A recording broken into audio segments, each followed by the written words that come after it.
So my name's Bruce Smythe. I'm co-chair of the CAP CBE DIRC and an active member of the Full HREC. And it's my great pleasure to welcome everyone today. And I'd like to begin by acknowledging the traditional custodians of the land, wherever we're sitting online today around Canberra and elsewhere, and pay my respects to elders past, present and emerging. And also respect to any Aboriginal and Torres Strait Islander peoples who are online today. Welcome. So I get the joy of introducing Sally Davis, and Sally's special in many ways. So she sat in on my ethics and methods course last year. She wrote her honours thesis in Arabic, which took her 5 years to prepare for.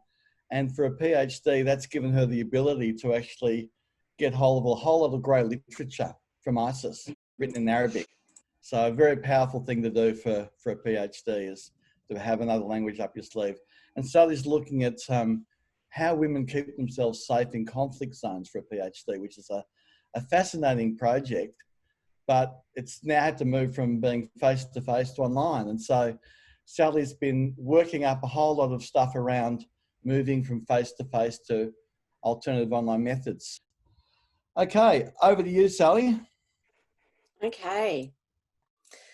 All right, well, thank you to the ANU Research Ethics Office for having me today. And no matter where we might be around the country, I'd again like to begin by acknowledging the traditional custodians of the land that we meet today and pay my respects to their elders past and present. And I extend that respect to Aboriginal and Torres Strait Islander peoples here today. I'm guessing that a lot of us are in a similar boat right now, having to potentially rethink and modify the way we are going to undertake our PhD research. I want to start out by just emphasising that all of our respective research projects are at different stages. We know that, and we're all completely different. So when I planned out what I was going to talk to you about today, I've tried to avoid giving you a shopping list of the issues that are going to be unique to my research. But what I'll focus on is how I've approached the redesign and rethinking process. And I'll only talk to you about the more specific issues and adjustments that I've had to consider for my project that are potentially broadly applicable to all of us who are rethinking qualitative fieldwork and potentially moving it to the online space. So this is an outline of what I'll talk about today. Firstly, I'll give you a brief rundown of my PhD research and take you on a bit of a journey through the key resources that have helped me bumble through having to rethink it. And then I'll map out in a bit more detail my decision making around whether my fieldwork is doable on either WhatsApp or Zoom. So hopefully the question I've posed here feels relevant to all of us in some way, trying to think through how to steer the PhD through the social distance era and having to take our methods for data gathering back to the drawing board. So for the new research problem comes a new question, for me at least. How am I going to research how to do my research? So let's start with a synopsis of my project. Put very simply, I'm researching how women in Iraq navigate social norms to keep themselves personally safe in an environment categorised as one of the most dangerous places in the world to be a woman. I wanted to ask Iraqi women face to face, probably in Sydney, a series of questions about their personal security and give them the opportunity to respond and explain how they deal with it. I'll need an interpreter, and the ethics process would have required some attention to detail given the sensitive nature of some of the questions. And my research participants would have probably been Iraqi women who have arrived in Australia in the last 5 years as asylum seekers or refugees, and this renders them a dependent population. Now, I'll give you a spoiler alert at this point. I am leaning towards using Zoom as an alternative, but it might not be that straightforward, and I've still got some unresolved risks and problems that are mainly ethical but manageable, and I'll go into a little bit more detail about that later. So I don't have all the answers or the solutions to the issues, but for what it's worth, here's my strategy, and this is how I've tried to find them. Two essential starting points are right here. we obviously need to keep going back to these touch points as the university obviously underwrites the approval for our research. So just this basically means that any decision we make has to be calibrated according to the ANU research guidelines and our HREC approval process.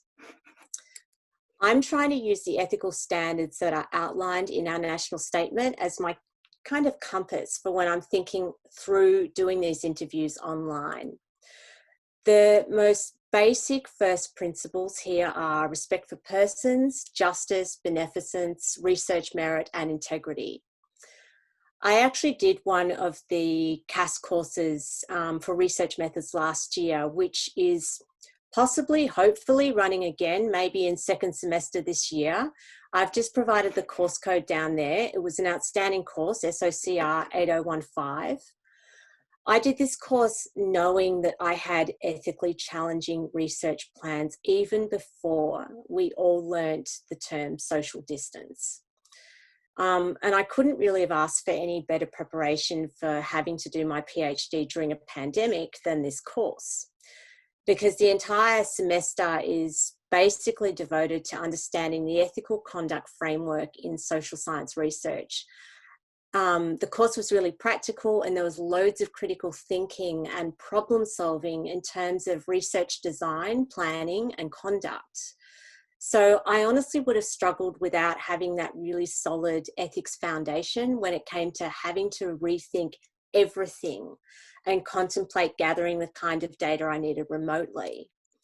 The biggest takeaway for me from the ethics course, and I suppose the national statement more broadly, was that if I do channel a lot of energy into a really solid ethics application, it's going to be more likely that my research participants will respond by trusting me with their stories and their truth. So let's go back to the original design of my project and how I began 2020. I was having to think through a very ethically sound defense for trying to probe for very truthful and personal insights into a culture using a different language. None of this has changed. So I'm still standing behind my research project as I believe I can defend its academic merits, as it's going to have a significant contribution to our understanding of how patterns of violence are evolving, and gender equality in Iraq has reached a kind of impasse. So, however, now I have to factor in that it's not a given that I can be in the same room as my participants. And that means I'm missing one of those crucial trust building tools, such as being able to create and oversee a safe space for my participants, or guarantee them follow-up access to trauma support services, or even just a cup of tea if necessary. So I'm really having to rely on these principles of respect for persons, justice, beneficence, and research merit, because now I'm having to really problem solve and weigh up the research benefit versus its risk. But if I frame my thinking around these key principles when evaluating the online methods, I might still be able to convey to them my respect for their humanity and their contribution to my study, and therefore build the trust that I need to get the same rich data that I would have had I been interviewing Iraqi women face to face. So next up, I'm going to talk a little bit about the sources that I've used to rethink my options. I have a section under my Zotero library called Post-COVID Research Methods. So from this, I've generated a bit of a bibliography, and I've provided it here. It goes across a couple of slides. The main point I wanted to make about these sources is that many of them you'll notice are from prior to the pandemic, where researchers in the past have evaluated the successes and failures of different methods and new technologies as they've used them in the field. I think the oldest article actually goes back, is the diary method by Zimmerman, and it actually goes back to 1977. Also, for example, there's a paper in here by Deakin and Wakefield, up here on the right, published in published in 2013. It's about Skype interviewing, reflections of two PhD researchers. So there's actually a few articles about Skype and a couple about using Facebook to engage with research participants online. And there's also a particularly interesting study I've included done by the United Nations Development Fund a couple of years ago. It's down here entitled Using a Survey of Syrian Refugees and Host Communities in Lebanon. It's a WhatsApp survey. And this paper gives a little bit of insight into what fieldwork conducted via WhatsApp might look like. There's also an extremely useful article in there dated in 2019 using Zoom video conferencing for qualitative data collection, perceptions and experiences of researchers and participants. This article talks a lot about digital illiteracy and how participants actually feel being interviewed on Zoom. So the final one I just wanted to draw your attention to is doing fieldwork in a pandemic. And this was down on the bottom right here. This was actually a crowdsourced document that was initiated by Deborah Lupton, who's a sociologist from UNSW. This document has about 39 pages of contributions from researchers all over the world that have submitted ideas from other qualitative researchers to consider as we rethink how to do the research during this pandemic. So it's definitely worth spending a couple of hours scrolling through it if you haven't seen it already, especially if you need some ideas or to draw on the experience of others. It's also full of more sources above and beyond my list that I've got listed here. So from this, I've generated a table of keywords that I thought was worth sharing. You might find some of these terms helpful generating results for literature related to online research methods, mainly because a lot of the terminology has changed over the years. Like something that used to be termed as mobile messaging, say 10, 15 years ago, it's now referred to as instant messaging. And usually articles about things like WhatsApp are indexed under asynchronous messaging or asynchronous communication. And terms such as chatnography was definitely not a term that I was previously familiar with.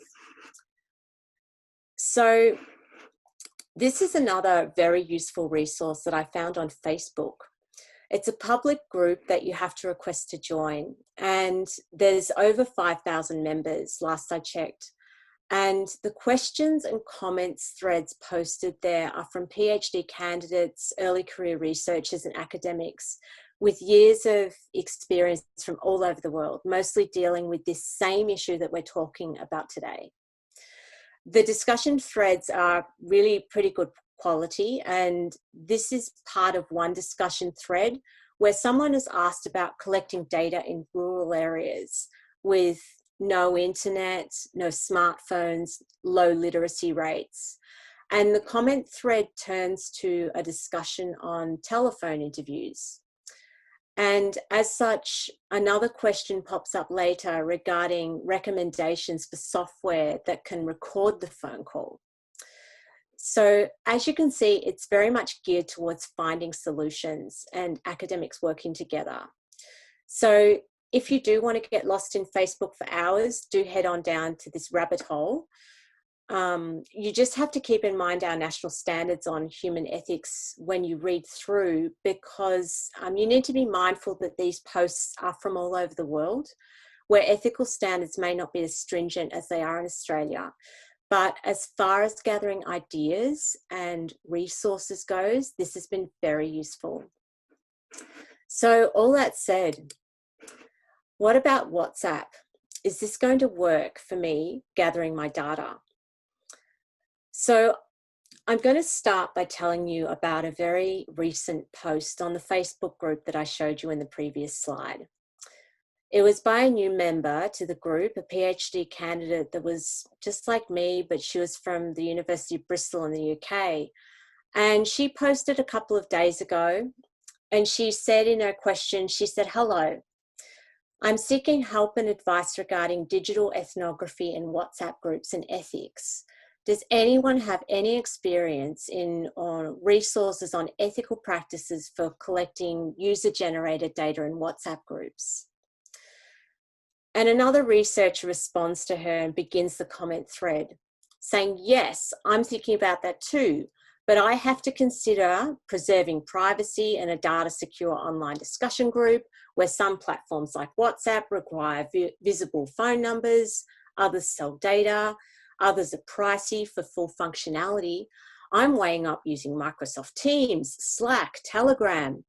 The next comment on the thread though, somebody links a series of 7 papers that interrogate the opportunities, the challenges, and the features that have made WhatsApp so ubiquitous in places beyond even the Anglophone world. Like, for example, the data science behind concepts like end-to-end encryption. So this discussion thread has me intrigued, but at the same time, the issues are a bit overwhelming. Reading this thread, I thought to myself, am I going to spend the rest of 2020 trying to understand end-to-end encryption? If I wanted to do that, I would have done a degree in computer science. So I wanted to spend the rest of this year developing a CAS research proposal and therefore spend my time trying to understand how I can possibly ask Iraqi women to tell me the truth about how they manage insecurity in their daily life. So to not get too caught up in the technicalities, I went back to first principles. Research merit, integrity, justice, beneficence, and respect for persons. So guided by these principles, I kept finding myself, I guess, imagining my fieldwork playing out on this little green and white screen right here. So I decided to bring it to life and I made a model. On the left, I have study A. It's a WhatsApp interview happening where the research is looking into community consciousness about the environment. The imaginary participant is in Melbourne, Australia, and the researcher starts off by saying, thanks for agreeing to the interview. Would you mind answering some questions around your weekly shopping habits? Do you visit the supermarket more than once a week? The respondent replies, to be honest, it varies, maybe twice, adds weird emoji. How often would you use your own bag? The researcher continues, or do you buy a bag? So let's now turn to study B on the right. This looks remarkably similar to my study. The research is inquiring about the presence of armed groups in someone's neighbourhood, and the participant is now located in a displacement camp in Iraq, and the researcher begins the chat. Thanks for agreeing to the interview. Would you mind answering some questions around your personal security? To start off, how safe or secure did you feel in the neighbourhood where you lived? Participant responds, I wasn't safe. Another weird emoji. Can you give me some more detail? The researcher probes. So these 2 WhatsApps that are modelled here, they made me think about a couple of issues. First of all, how benign is the topic being discussed? Is the data collection method suitable? And how do I know the identity of the person responding? And plus the chat language, it's informal. This is going to affect the richness of my data. And literacy is definitely going to be required.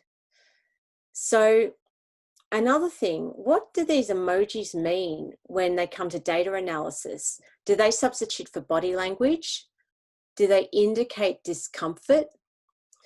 So how am I going to save the data? For instance, am I going to export it? Am I going to screenshot it to remove identity markers? So the data management plan will need a lot of thought. But actually visualizing this, it helped me decide that WhatsApp was not going to be ideal for my study. And I'll tell you why.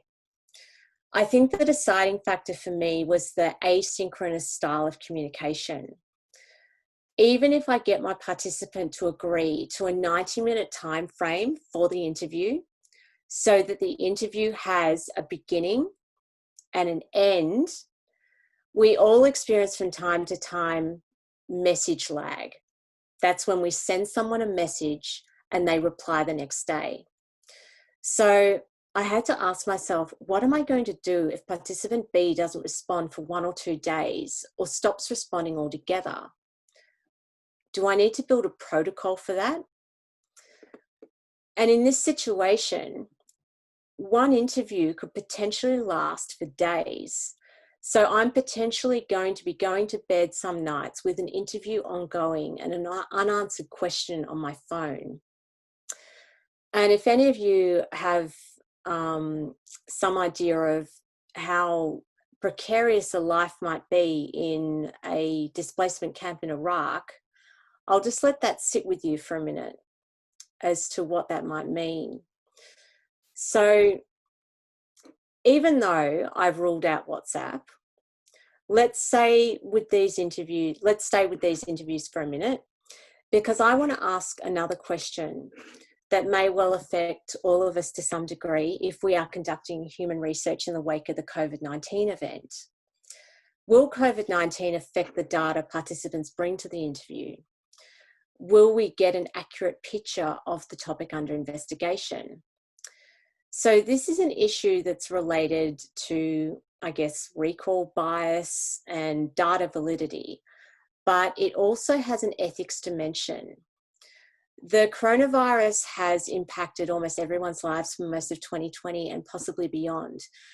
If we are going to elicit data about a certain issue, the COVID-19 impacts will inevitably pop up and interfere with the topic under investigation.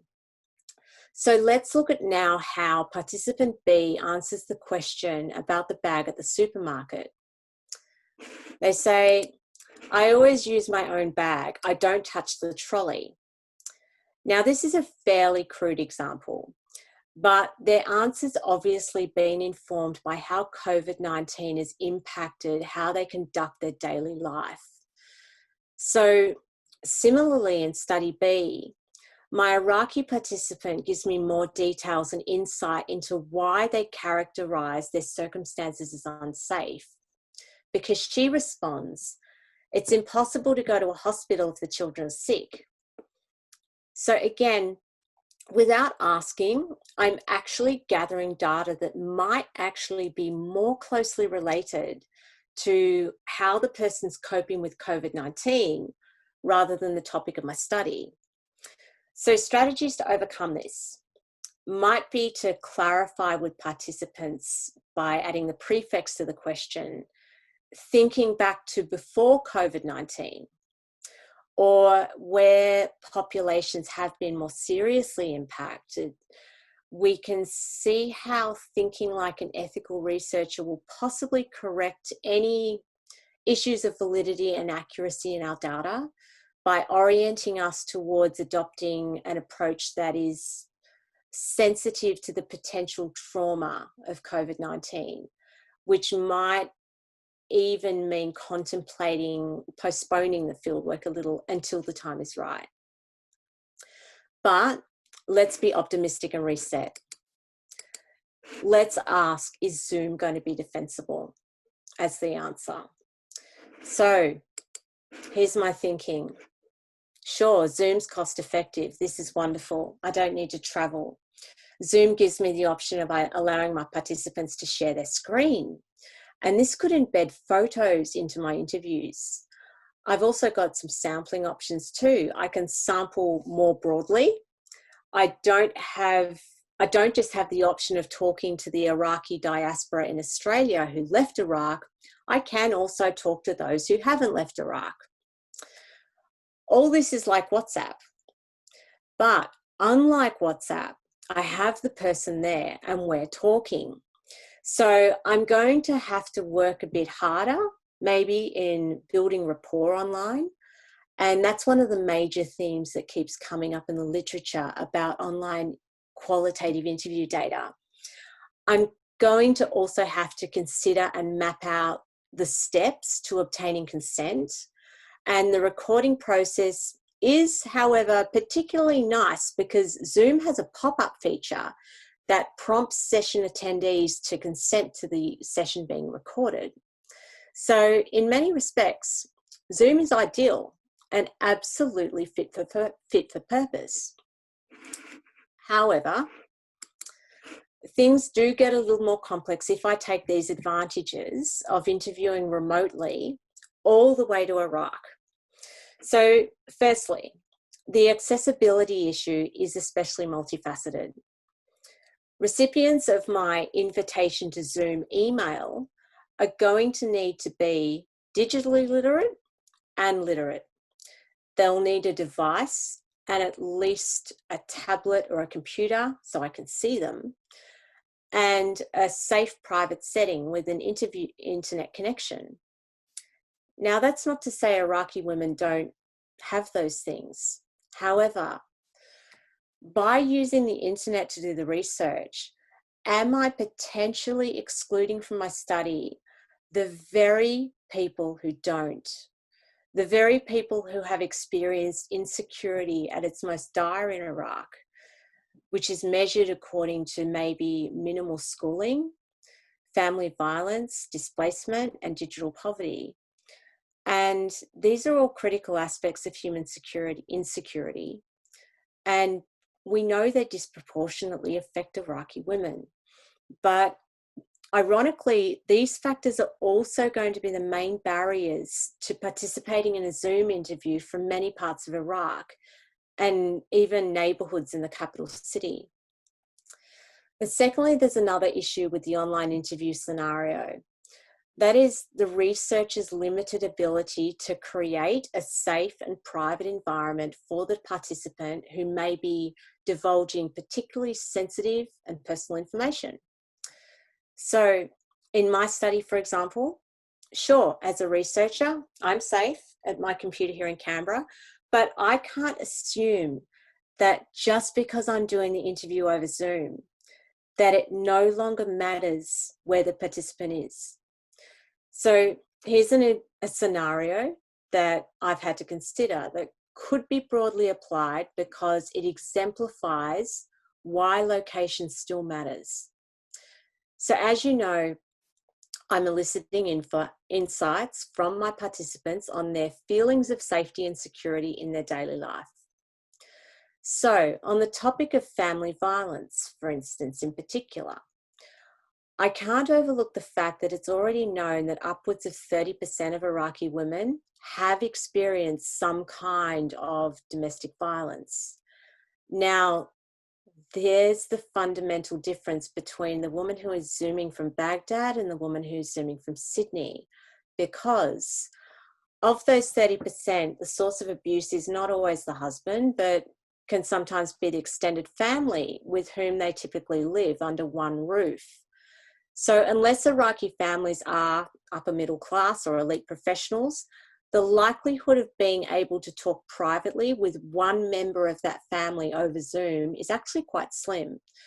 So interviewing women still residing in Iraq, whether it be over Zoom or Skype or any video conferencing platform about this topic, there's some additional what-if scenarios that need to be unpacked.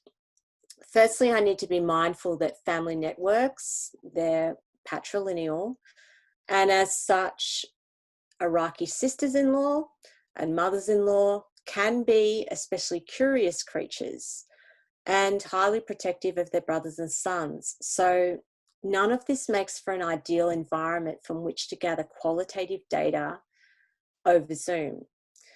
So even if I manage to arrange a link up via Zoom with someone in their home in Baghdad, chances are the configuration of their home could render them not only unsafe, but confidentiality and privacy will all be compromised, and so will the data, because they will be unable to provide me with the truthful insights I'm looking for about safety in their daily lives. So not only will the data be unreliable, I can't possibly pursue a line of questioning about family violence in that setting because it risks exposing my participants to the very harms the research is designed to explore. This makes reaching into the homes of women in Iraq via Zoom a little bit hard to defend. But finally, despite all my focus and emphasis on harms and risks, this is a kind of summary that does show that there is some balance and some of the more interesting insights that I've gained. Despite some of the risks I've highlighted, it isn't all hopeless. I guess the way I'm thinking about risk here in terms of both WhatsApp and Zoom and similar platforms is just because the participant is somewhere other than where I am, I still need to think through where that is. So it's not so much about how I access them, it's actually about in what setting they can access me. So there are advantages and pros to doing research online. And I found the best way to sort through some of these issues is to separate everything into these 4 categories. The problems with the online method, the ethical issues, the methodological pros for conducting the fieldwork online, and then the ethical advantages, the good stuff that could potentially come from engaging people on a platform like Zoom. And I'll tell you a little bit about one of those ethical advantages. I've also been exploring the idea that I could run a pilot session between my interpreter and the research participants that could in fact work as an opportunity to build some trust and rapport between those 2 individuals. And it will give the interpreter a chance to introduce themselves and show the participant how to navigate the software in their own language. But let's wrap up with some optimism and a bit of promise, I think, that this might all still be feasible and possible. Apart from the capacity to obtain a more representative sample, global social distancing is likely to have the effect of enabling more access to the internet and wider familiarity with leading communication platforms. So enhanced digital literacy and internet might indeed be one aspect of the pandemic that is going to have some favourable outcomes for us researchers. And if we manage it right, we might even be able to keep going with our field work. Thank you.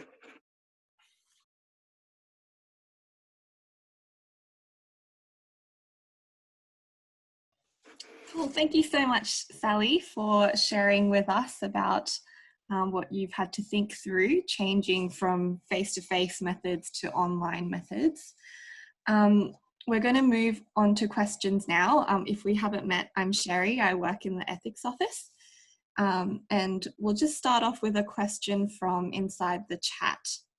You've addressed a little bit about the possibility of domestic violence occurring in your participants' families and homes as well.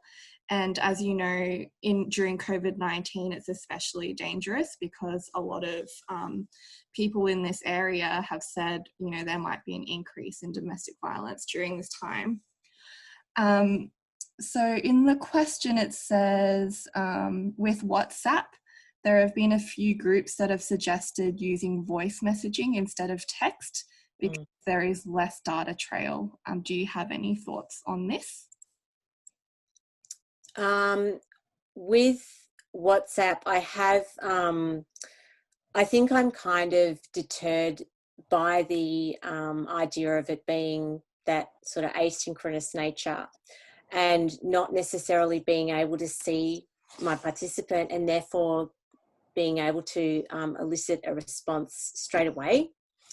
And one of the things that is often we don't take into account when we are submitting an ethics protocol, and you might find this too, Sherry, and Bruce will find it as well, that researchers don't always think about the harms towards themselves. So I actually read in one of the studies, I think it was a study that was done on WhatsApp focus groups, where a researcher had talked about their experience of doing a focus group via WhatsApp.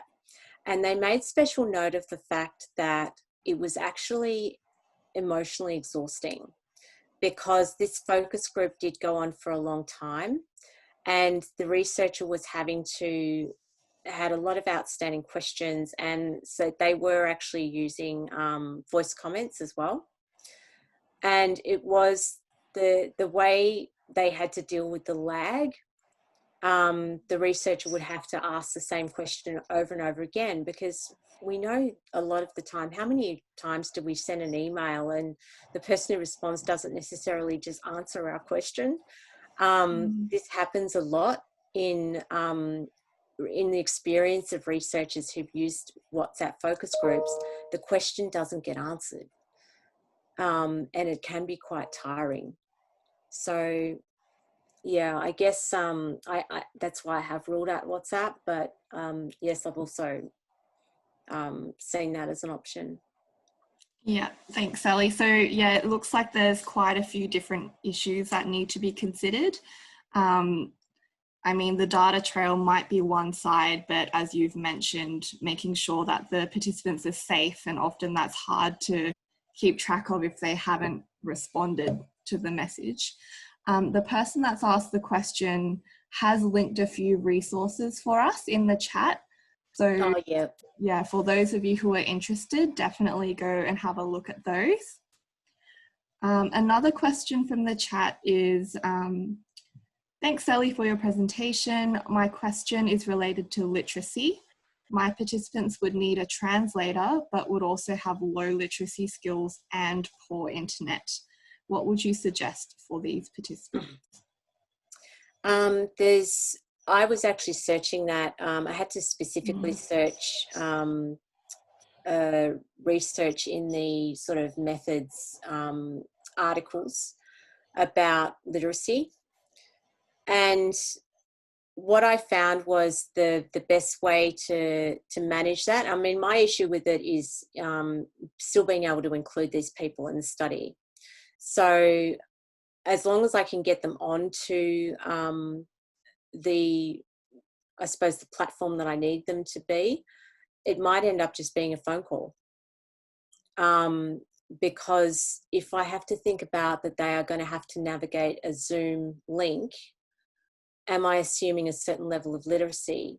But yeah, I'm not ruling out having a phone call with a participant.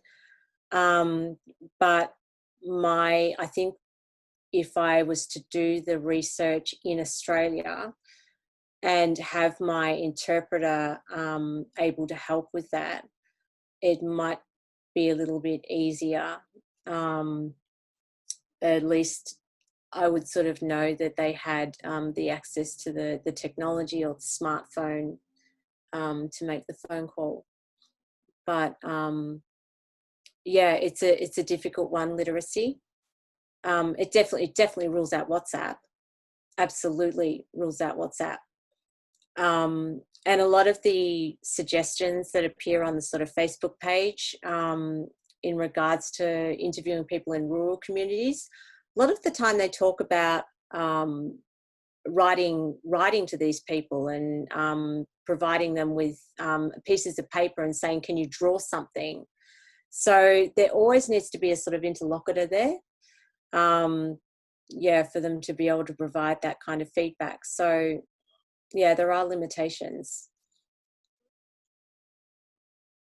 As I said, I don't have all the answers.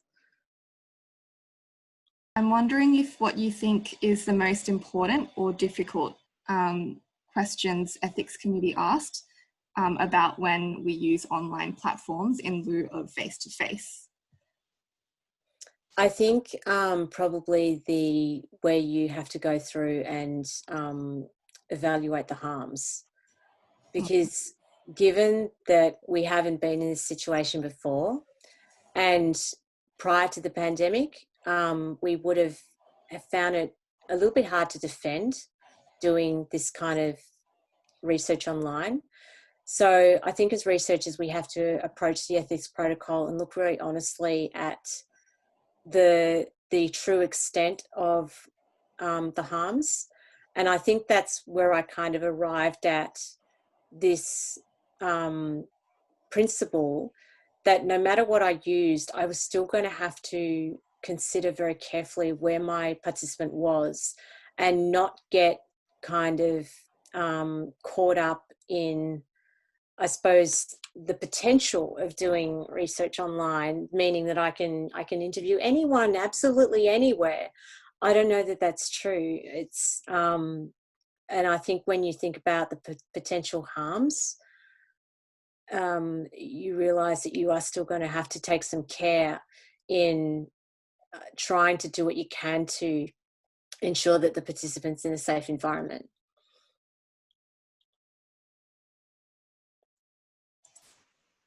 Yeah, definitely since COVID's happened, the pros and cons have been completely tipped upside down and shuffled, and it's just nothing like what we were working with before. And definitely no method is going to tick all the boxes. It's all about finding that right balance for your participants and your research project, I think. So yeah, I think we were having this conversation earlier, Sherry, like it's about finding the balance and considering what, making all those considerations and not just sort of saying, there's no risk, it's all good.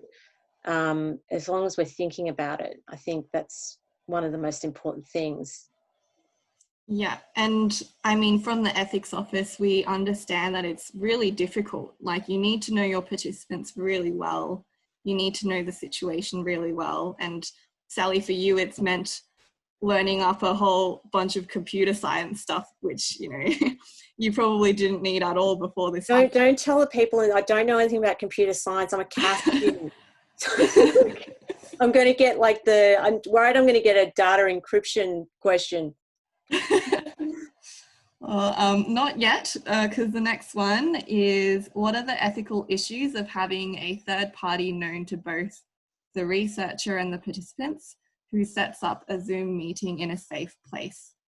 This would help me with participants who don't have internet access and have poor literacy. And can this third party be paid? I think I did a lot of reading on, I'm going to relate this to the reading I've done on the interpreter. So there is sort of, I suppose, two ways to approach having an interpreter who I would probably pay, because I need them to be of a sort of certain certified standard. As far as the ethical issues go, most of it's about building the trust with the participant and making sure that the participant was avoiding any potential discomfort, because there is actually a lot of research into how governments use interpreters and how the way in which they, in particular, people who are dependent, in dependent populations such as refugees, have had to use interpreters to access services like Centrelink. And what they've done as a consequence is they have developed a mistrust of these interpreters because they've been poorly assigned, they haven't possibly known their dialect, and they haven't interpreted the question properly. So what as a consequence actually happens then is, and this is where I could potentially have an ethics issue, is the participant then brings their own interpreter. And then I have a situation whereby I've got to say, you either use my interpreter or you use the person that you've brought with you. Because if I allow them to use the person they've brought with them, this is going to possibly corrupt my data, because that person might not translate as adequately as the professional interpreter. So it has a whole lot of, so when you're talking about third party, that's why I'm thinking the interpreter would do that. And that interpreter I would treat as being very much part of my process. And they wouldn't be just sitting there blank. They would be definitely building rapport with the participant. And that would mean filling the participant in on where they come from. Indeed, are they Iraqi? and ensure that that participant knew that interpreter well, and they were being, I suppose, reflexive and showing empathy, because that tends to be most effective in the interview scenario, and in just alleviating discomfort. That's all it is, alleviating discomfort. Yeah, definitely a lot of different things to consider there, like the comfort of your participants, the quality of your data, also potential for social harm if that, if your participant does end up bringing a friend and the friend is doing the interpreting, just in case, they end up sharing something that they probably wouldn't have shared before. Alrighty, Bruce has sent through some resources in the chat there. See the recent paper by Nick Biddle et al. On the impact of participating in an online survey about COVID. They found little self-reported distress and weak evidence of improvements in well-being through survey participation. Interesting.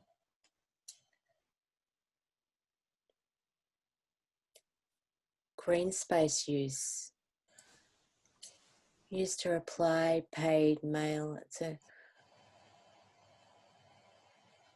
Okay, what's green space? Right. Yeah, thanks so much for your talk, Sally. That was really, really useful and really helpful. It made me think about a lot of things I hadn't considered previously. Green space is parks, areas, forested areas, natural spaces, generally any area that's dominated by vegetation. Oh, I'm thinking, I'm so caught up in the online platforms. I'm thinking it's like an app. No, sorry, no. I do know what green space is. Thank you. Yeah. Yeah. No, so we've run this project before COVID happened with the reply mail. Yeah. And we got a really good sample. We asked people to do participatory maps where they actually draw where they're visited. And I'm interested in exploring the social equity dimensions of that, sort of which cultural groups and gender groups and that sort of thing are using green space. And we've now run this again during COVID-19 to actually examine what are the sort of social equity impacts for this that have rolled on into COVID-19 and potentially maybe gotten better or maybe gotten worse. We think there's a good reason to suggest there's lots of gender issues that are going to be happening around this, with particularly women more vulnerable to losing their work and things like that. Maybe some of the psychological impacts of that are mitigated by having local green space available. So anyway, that's what that is. But the mail out survey is a really good tool to get that back, but it's a little bit expensive. But yeah. All right. How do quality researchers go about recruiting participants since COVID-19? Also considering the issues with contact that Sally has raised. My recruiting probably wouldn't have necessarily been as impacted. Would be a little bit, but I would have maybe used an introductory email, whereas before I would have maybe visited some of the community centres in Fairfield. So it provides me, I guess, with a little bit more scope in that I can recruit participants maybe from every capital city in Australia, and do it via email, reaching out to, I suppose, especially religious organisations across all of the states and territories instead of just being confined to Fairfield.